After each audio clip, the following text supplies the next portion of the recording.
Welcome to Factorio. What's new in 1.1? As you can see, stuff is already new. My name is Nilaus, and this is going to be a short review on what's new in this beautiful update. This update, it seems to me, as leads that they developers sort of completed the game. The 1.1 was what they needed to make it 1.1. The make it launch 1.1 is alright. These are the things we just couldn't fit in, but we wanted to fit in as well. So I'm going to be sorting this into 5 major topics. We're going to talk about the changes to the GUI. We're talking about the changes to Spidertron. We're going to talk about the changes to trains. We're going to talk about the changes to blueprints. And then there are a few more more interesting things that did not really fit into any of the major categories. There are hundreds of lines in the patch notes, so we're not going to dive completely into everything. I'm going to sort it in, and I've grouped it so that we can look at the most important things. And then on top of that, there are a million small things that I'll just let you explore yourself. So let's dive in and see what's new in 1.1. So here we are in my Death World base. The reason why I'm using this Death World base is because it has a bit of everything, and it is not a modded series because all the mods are not working in the 1.1. Let's start by getting some of the GUI elements out of the way, because that's something you will immediately notice. One of the first things is the fact that this overlay is moved from the lower right hand to the lower left hand. Handcrafting queue is still around here, so nothing big is changing, but it is what it is. Another thing that I'm really happy about in this setup is really the fact that it looks like they've been watching my Let's Plays, because these options that previously were debug options, they are now back here. The three things I always activate were showing robots on map, showing the rail signal states, and showing recipe icons are now part of the default GUI. I'm super happy about it because I think those are super convenient. It looks great when you can see the trains and see if there are deadlocks and see what signal states are available here from the map. But it also obviously is not something that is very supportable in megabases, but if you're building megabases, you know what to deactivate to keep it going. Recipes was something that when I saw how awesome it was made, it was just like, that has to be a default option. This is so nice and gets such a good overview from the map view. So really happy about those changes, and those are definitely things that will be reducing the number of comments in my Let's Plays, like how do you show robots on the map? Is that a mod? No, it's a base game in 1.1. Another thing here, if you click here, you open the character menu. The default option is now this flat GUI where there's no sort of tabs. I think this is better. You have the character, the logistics, and crafting. There's no the character tab is actually, this is the inventory tab, but it's now changed to character tab. But it's basically the inventory and then the color thing. Nothing much is there. I think you can click on this one. I don't want to right click it. You can get the key things like your resistance and equipment grids and that kind of thing, which was the only other information that was there previously. So I think the crafting should be in the middle and logistics to the side, but that's just a minor cosmetic thing. Here we are looking at the Spidertrons. The Spidertrons have undergone quite a massive and interesting overhaul, and you're already seeing that they are doing stuff. So what I have here is a Spidertron. It has a single personal robot port in here. And what I want to show is this new tab, the logistics tab, is the one that everyone's been craving since the Spidertron was launched and surprised, and just everyone just needed the logistics. So what I would suggest doing is, well, in this case, I would always say, like, all right, just make sure that it has the robots, just make sure it has some repair packs, and then of course make sure that it's always, when it comes back into the network, gets restocked with fuel. But one of the other things that I find to be super useful is actually to set a 0 request for the stuff that it picks up if it goes out and removes some things. Let's say there, these are the things that they'll pick up out in the world. Trees, coal, and stone just happen to pick up, and it's really nice that you can just set these requests to 0 so that it picks it up and then it goes into the trash slots. You can set all sorts of things as trash slots. For example, if I decide to make some... Oh my god, okay, we just looked at another feature that I don't think I'm gonna be liking. And we also have new chips, because I'm a new player and I need my new chips. I am going to disable this and see if I can get the robot to deconstruct for me. There we go, and it goes in here and puts it into the trunk. We could make it so that, okay, I don't really want you to carry anything here, and then it'll be deconstructed. So that makes the Spidertron a lot more useful, because now you can send it out, you can send it back, and then it will automatically be refueled, and all the junk that is picked up, it will be emptied. Super, super nice. You can actually, yeah, you can use it to deliver things. It's just been a bit of a roundabout way, but you could do that. But you could certainly have the Spidertron, if you're out in a remote site, you could set the request to the Spidertron what you want. Let's say I'm running out of beacons and modules, then you send it back to the base, where it, with the request, picks up the things and then comes back to your outpost, so you can continue to build and basically have it sort of dispatching back to the base and pick up more stuff. It's sort of like a supply train. Now that's not all. The Spidertrons get even more awesome. So we have the normal commands, which is, you're already seeing now, there's this line. Even if I draw on the map, it's super nice, which is, I mean, the best thing about this is when you draw this, you can see, you know what, this line, direct line, is actually intersecting with water, so it's probably not going to work. Oftentimes you send it on long path and you're like, yeah, I wonder if it intersects with the water of this line. Sort of have to gauge it yourself, but now you can see the straight line being illustrated. So that's super nice. And also, if I use the blue one, it has a blue line, also very nice. Let's get them back here to me, and then I can see it. So another thing, if I hold the blue one and I hold shift, I can now make queued commands so that it's just going to be roaming around. But that's not all. I can also hold shift, and then I can, for example, shift click on myself, then the Spidertron will follow me. I can shift click on the other Spidertron, which is currently issuing queued commands, and then they'll follow. Or I can let it follow a train. I don't know exactly why I would want to follow a train, but you know, it can follow a train. There you go. And it'll try to follow it. It could sort of be, yeah, I think the majority is that you can make it into, you can go out and clear biters and then have 3-4 Spidertrons just follow you along and throw rockets at everything. Probably not nuclear rockets if it's following you along. Super, super nice. It just makes the Spidertron even more useful. It was an absolutely fantastic addition to the game, and now it's just one step better. So really, really great to see the Spidertron getting even more awesome in 1.1. Trains, that's the second big change in this one. Aside from the Spidertron, a new feature has been added to trains, which is going to be a massive, massive improvement to mega basing. I don't think it's going to be, maybe a lot of people will be watching and go like, I don't know what that little tiny feature is going to do. There's a little feature here that says enable train limit, and then you set a number. What does that do? No, it's an absolutely amazing feature for anyone building big bases. So I just want to explain how it works, just to give you an idea of what problem it actually solves. The problem is, in this case, we have 5 start locations, 5 stop locations, all with the same name, and trains going here. This could, for example, be iron ore to iron smelting.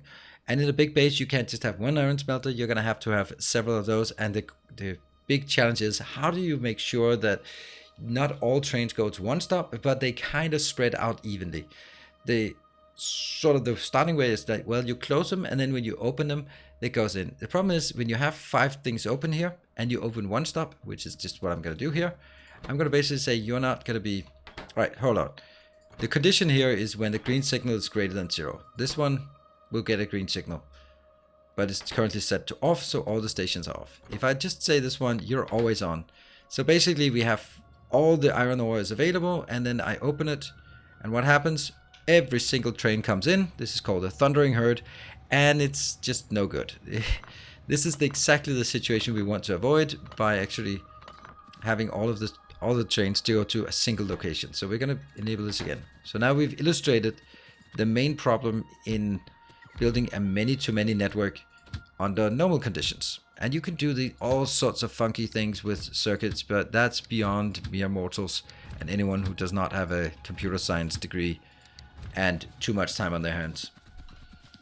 So the other alternative is just let everything be open, and then just let them go wherever they want. Don't get run over during a tutorial. That's so embarrassing.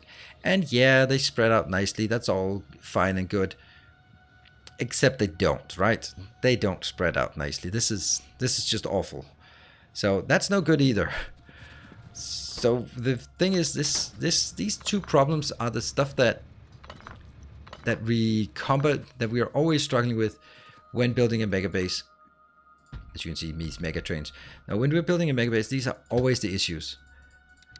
Like, how do you make sure that trains go to the correct location, but not all of them, and that you spread them out evenly? Well, the way is that if I set, for example, this one, set that to a train limit of 1. Yep, and train limit 1, 1, 1, 1, 1. We're going to just start enabling a single one of these stations. Boom. We see one train going in, but all the other ones now get a beautiful purple, pinkish notification that says it can't go there because the train station is full. If this one departs the train, one more train is going in. If I set this to 2, 2 trains will come in, but the rest will stop. And there, because they actually reserve a spot at the destination location. Let's get this one online again. And set this to 1. Set all of them to 1. I hope that works. And then we'll be doing one more case to illustrate how it would how it could work in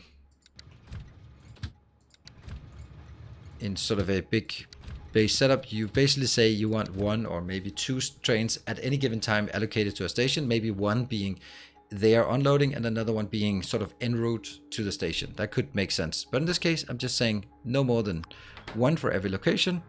The trains are going in just very nicely, and they will now also spread out because they are reserved here, and they will not do the stuff that what they did in the beginning, where they just almost spread out, but not quite. In this case, they will spread out evenly because they've all been assigned to 1 more train. If I was to build more stage trains over here, see, new sounds everywhere as well. Yeah, well, okay, I'll just allocate this one. This one won't go there because all of these destinations are full. So that's a massive, massive improvement for us building big train bases. I'm so excited about how this is going to change the way we can design train bases. So really, really excited about it. Very, very small thing. Another tiny thing related to trains is that when you look at these ones here, I am always having an affinity. You know what? I'm just going to build another train line. Here, I always have an affinity to name them stuff like this. And I do that with the command item equal and then electronic circuit, which means you need to know the entity names. But the thing is, there's a new little button here, and that will just do the whole thing for us. Except it doesn't do the arrows though. But you can now add random items here. And you can even make a little ghost if you want to. And that's now our station. Green circuit, fish, green signal, and ghost. Logically named. That makes perfect sense. It's a really nice little convenience thing, which is also going to be killing a lot of comments in my Twitch chat where people go like, how do you make icons in the train station name? Because it's awesome to do that. So trains, nice boost in efficiency, particularly for big bases. So that's going to be super exciting. Now you would think that with more cool stuff with the Spidertron, more cool stuff with trains, that would be enough for cool stuff for one patch. But no, there's more. There's more, and it's not even less awesome. It's at least as awesome. So one of the things that we can now do is we can actually do deconstruction planner on the whole map. That's 50,000 stone being picked up. Thank you very much. Super nice. We can do upgrade planner on the map. Everything is upgraded, but I can then right click it to downgrade it. That's also super nice when you just happen to go like, yep, I want my entire bus to be updated from yellow to red circuits or yellow to red belts, that kind of thing. Just get it out of the way. Very, very nice features. And another thing, you can actually see what's being deconstructed here. I was kind of hoping that I could have the commands having too many commands so that it would actually give us some warning. I will just do something else. We can take this part. Also, blueprinting. And let's build that Yeah, okay, this kind of sucks. This kind of sucks. There, I'm just doing this so that I can issue too many commands and have my, because that's going to be another thing that I want to see. There we go. Now I have issued too many commands and the robots start complaining. If I hover here, you can see big icons on the map. Boom. But if I'm zooming in and hover here, then you can see arrows at the corners of the map. I'm not sure this is great. I mean, it's not great for a notorious robot abuser like me, because yeah, so there's big icons, but the big icons just disappear after a while, which is nice. I like this implementation. As a robot abuser, this is a bit overwhelming, but if you're one of those people who do not like always have thousands and thousands or tens of thousands of robot requests going around, then it's actually nice to be able to see, oh, where am I being attacked? Oh, it's up here. Okay, all of those triggered. Great. It's really convenient. Now there's one more cool thing about the blueprint that I also want to go into detail with, and that is about yeah, let's again start with the problem. Start with why. In this Death World series, if you've been watching it, you've been seeing that I have not been able to make a grid or make this one. This is my defense perimeter. It's very nice. It's sort of superimposes here, but I have to make it free flowing, because if I made it locked to one grid here, then as soon as I rotated it, it would sort of shift around. And we're going to just show you. First, I'm going to make it 100 by 100 because that's the size of a city block, so no matter what. Another, let's just illustrate the issue here. Thank you, autosave. Here. Yeah, so it doesn't work at all here. It's just weird. So what we could do before was drag this box around and until we thought it was okay. Like this, and then yeah, it's kind of not really there. You can see if I rotate, the power poles in the corners slightly shift again.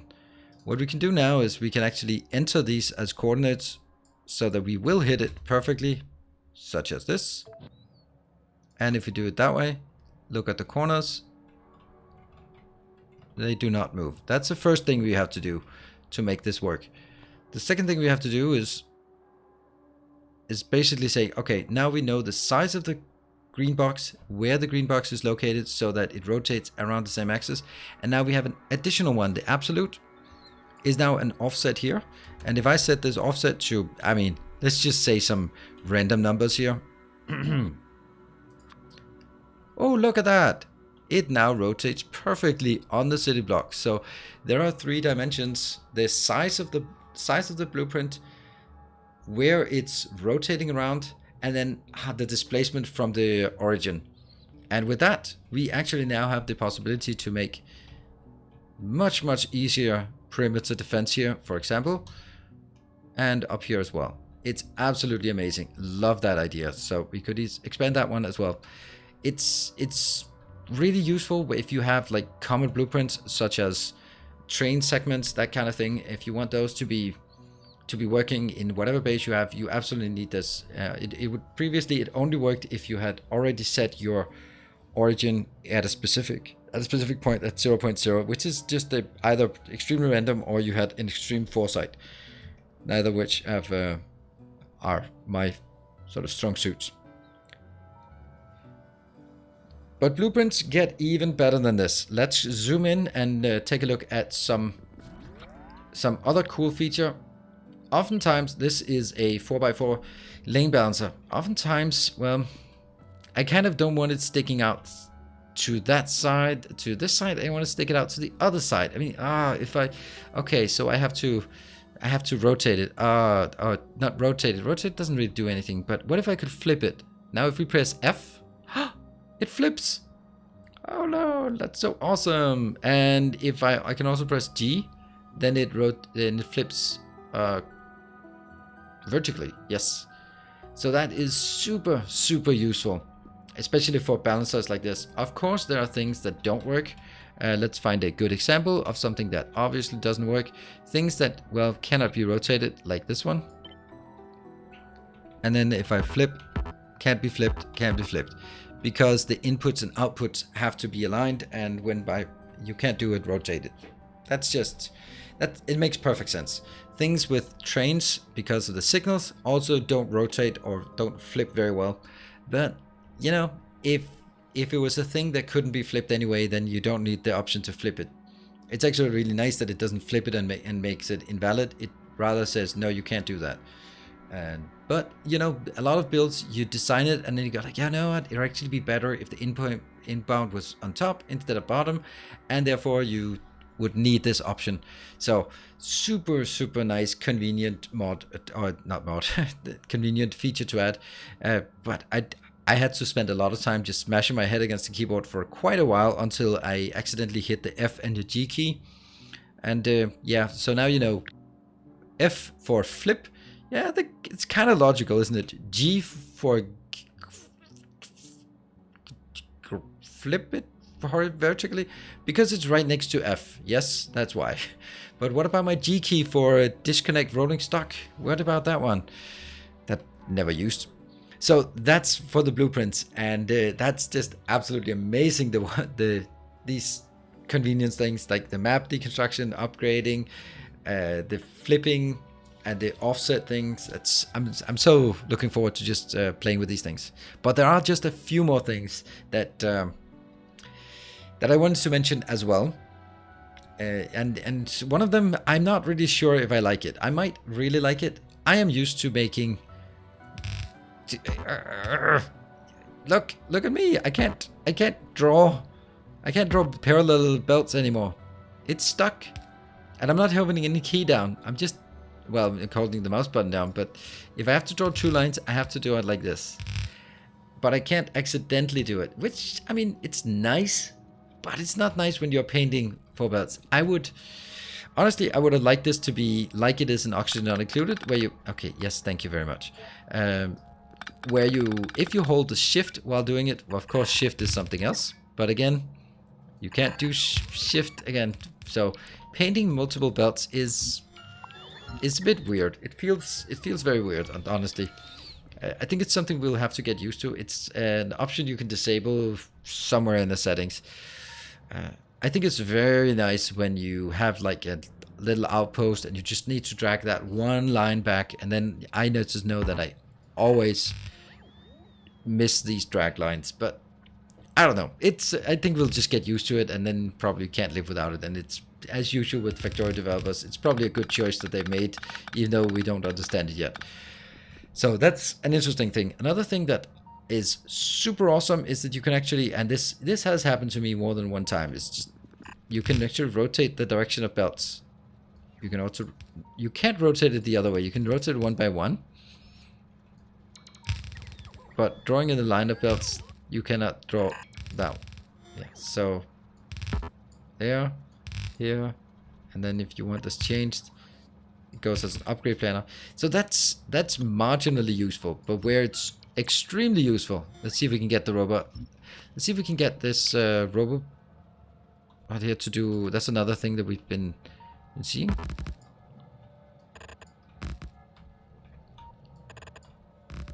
Yeah, see, it moves its legs out of the way so it doesn't get stuck anymore. That's very nice.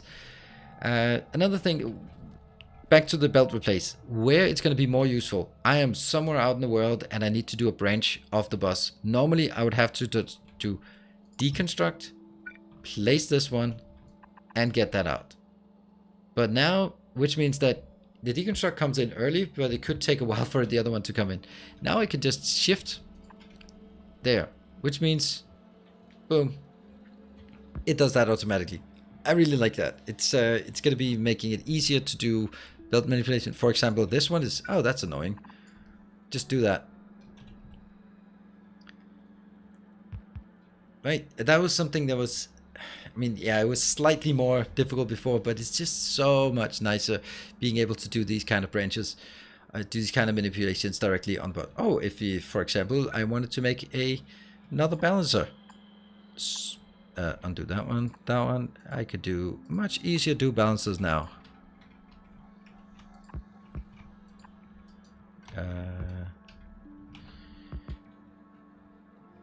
There, and we can also just change the direction without actually changing these, and then just take that out. I mean, okay. But I think that also still works. No, we can't do that. Okay, well then that's a limitation, but that's fine. We'll live with that limitation. So it's really convenient that you can superimpose ghosts on top of normal entities. That was something you couldn't do before, and I think that's gonna be something once we get it into our normal routines. It's gonna be super useful. Another thing that I just want to mention is the fact that they've now multi-threaded belts. That means, as far as I can assume, hope, wish for, that means that belt bases can be bigger. Previously, belt basings had a hard upper limit because it was just taking too much updates, and this is really going into the last bits of the mega base builds. Another thing is the detailed entity update, which is also really interesting. I think if you look at this, is the debug option, also only necessary for mega base builds. The entity update is always the one that uses the most here, and it would be nice to know what is actually the entity update. Now that there's been added a new feature here on the debug, show entity time usage. There, then we get a much more comprehensive list of what is actually the things that take the most time. This is not really super useful for a non-mega base, but you might want to go on and say, is it because you have too many power switches? Yeah, too many power switches. They take simply too much power. Or is it the roboports, or is it the amount of inserters? What is the things that cost the majority of your entity update? Super nice little feature, not for everyone. Something that is for everyone is a small change here in the productivity modules. Here, previously all productivity modules lowered the speed by 15%, minus 15. Now the Mark II lowers by 10, and the Mark I lowers by 5. This is absolutely amazing, because getting 4% productivity for minus 15% speed was a pretty bad deal in most cases. But plus 4% productivity for minus 5 speed, that's an exceedingly good deal. I will always take that deal. So that means a lot of our sort of mid-game builds where we throw, where we have the yellow inserters here, we will be throwing in 1 of these modules and 3 of these. And of course, it's not going to be good. It's going to be over here. There. So this previously was much slower, but now it's plus 5. Previously it was actually minus, I don't know, minus 25, minus 5, something like that. It's now faster and same productivity. So all of our mid-game builds are actually just getting slightly better because when we use the productivity module 1. And you know, I could go on and on and on about new cool features, but I think I'm going to limit it here. It's already been quite a long video. I hope you enjoyed this overview about the major things that have been changed in the new 1.1 video. It is a new 1.1 version.